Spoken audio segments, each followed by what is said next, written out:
Hello guys, कैसे हो आप सभी लोगों को दीपावली की हार्दिक बधाई हो। आज हम आपको फिर से लेके चलते हैं राजस्थान कल्चर काके के ब्लॉक में।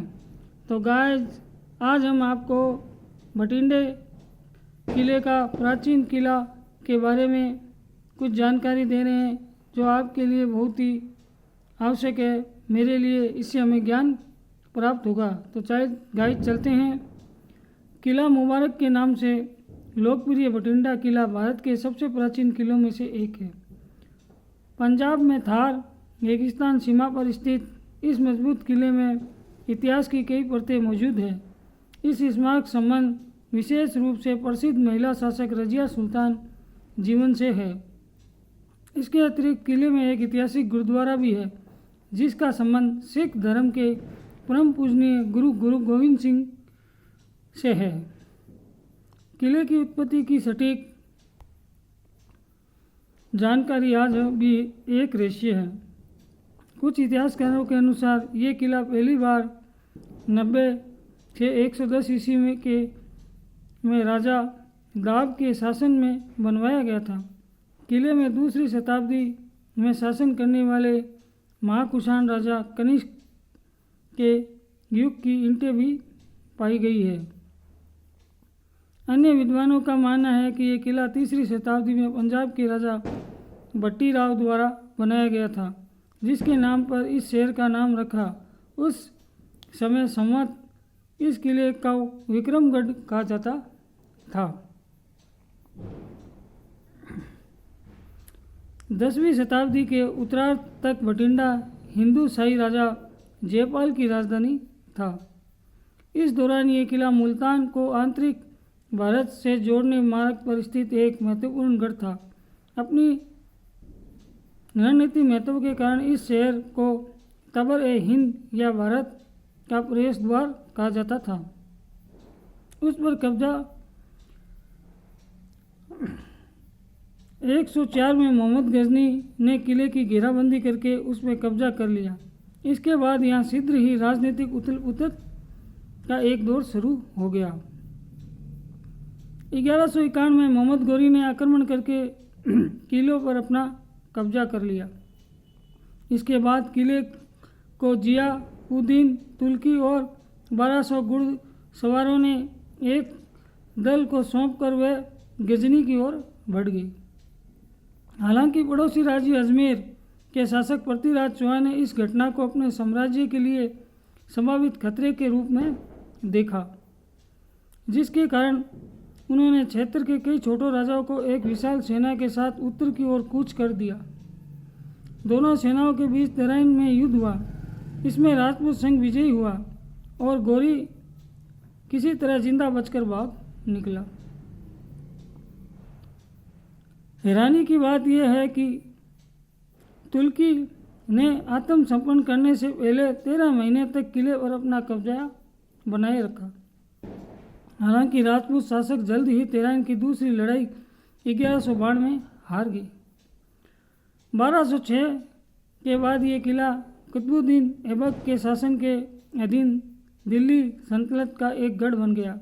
दिल्ली के एक महत्वपूर्ण राजनीतिक केंद्र के रूप में उभरने के साथ उसी मार्ग पर अपनी स्थिति का कारण ये किला भी महत्वपूर्ण हो गया।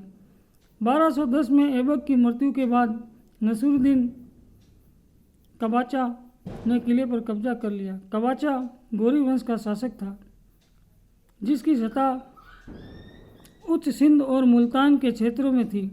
बाद में ऐबक के दामाद शहाबुद्दीन इल्तुतमिश ने कब्जा को हराकर भटिंडा पुनः कब्जा कर लिया।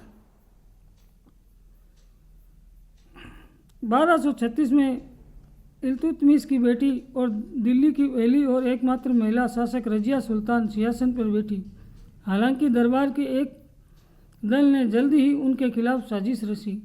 भटिंडा के सूबेदार इख्तियार उद दीन अल्तुनिया इस दल का हिस्सा थे। रजिया को गिरफ्तार कर लिया गया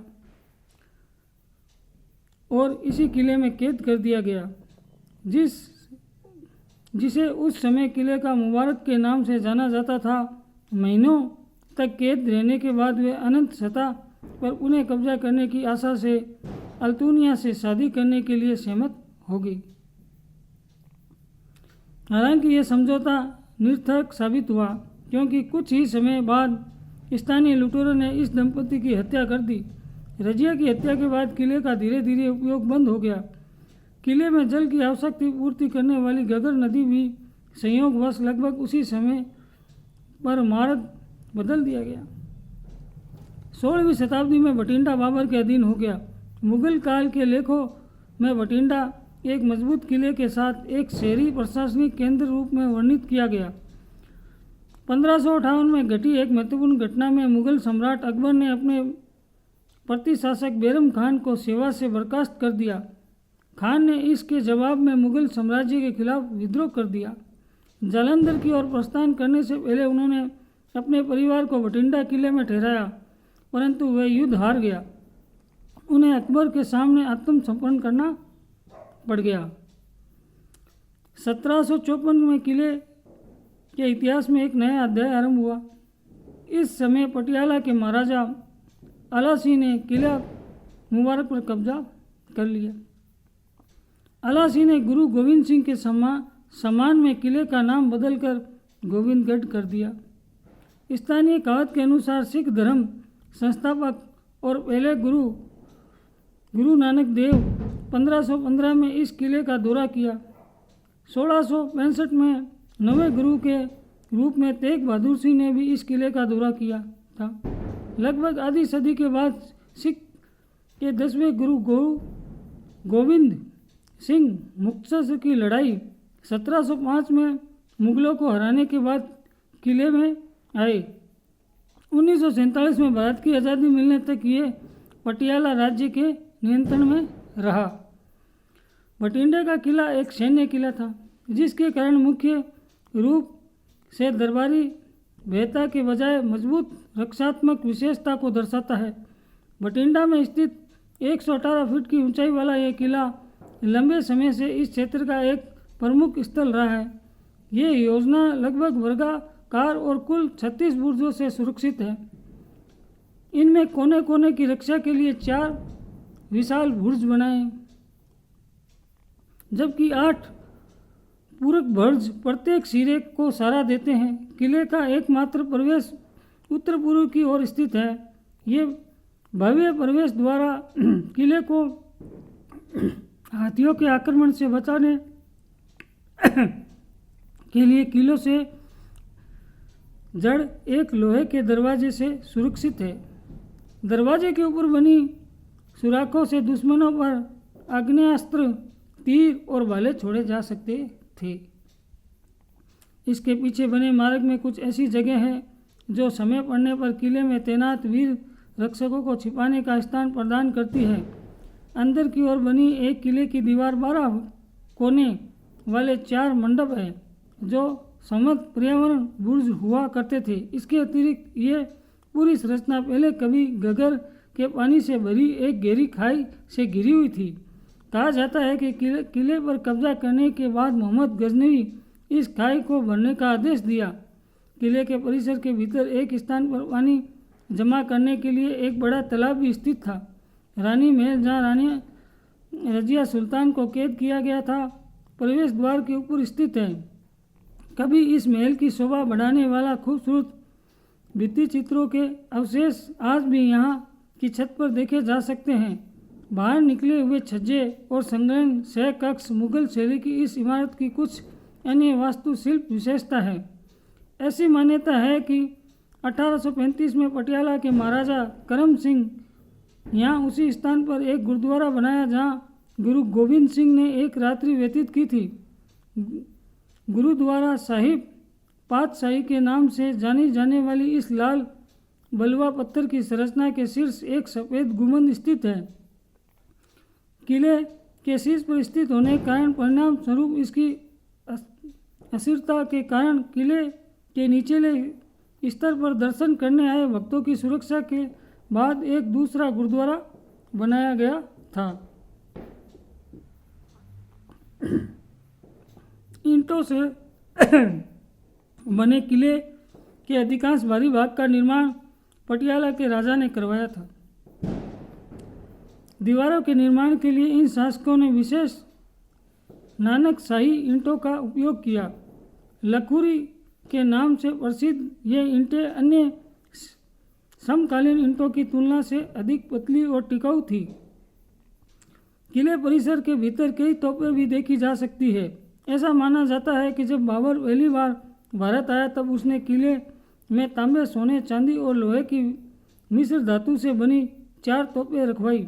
हालांकि वर्तमान में परदेशी तोपें 18वीं शताब्दी की महाराजा रणजीत सिंह के युग की है। इस किले का एक राष्ट्रीय महत्व स्मारक घोषित किया गया है। इसके जीर्णोद्धार के प्रयास चल रहे हैं। हाल के दिनों में भारतीय पुरातत्व संरक्षण द्वारा रानी महल की मरम्मत की गई। किले के बाकी हिस्सों के संरक्षण के लिए एक व्यापक योजना प्रस्तुत की गई। हालांकि वर्तमान में यह किला बहुत हद तक जर्जर अवस्था में है। भटिंडे किले का प्राचीन से आधुनिक काल तक लगभग हमेशा किसी शाही ताकत के कब्जे में रहा। ये कनिष्क के शासनकाल का साक्षी रहा। इसने दिल्ली सल्तनत की अनवरत अधिकारी की लड़ियाँ देखी है। मुगल शासन के खिलाफ विद्रोह में एक भूमिका निभाई है। औपनिवेशिक काल में रियासती संरक्षण आनंद लिया। यह मजबूत किला विशेष तौर पर सिख धर्म के अनुयायी के लिए अपने आध्यात्मिक और सांस्कृतिक महत्व के लिए भी जाना जाता है। तो गाइस, आज हमने आपको भटिंडे किले की थोड़ी सी जानकारी दी। तो इससे हमें यही ज्ञान प्राप्त हुआ कि हमारी ये भारत की भूतपूर्व सल्तनत हमारे लिए गौरव का केंद्र बनी है। तो गाइस, हमारे चैनल को लाइक करें, सब्सक्राइब करें, वीडियो देख के कमेंट करें ताकि हम आपके लिए और भी अच्छा वीडियो बना सकें। तो गाइस, आज के लिए इतना ही।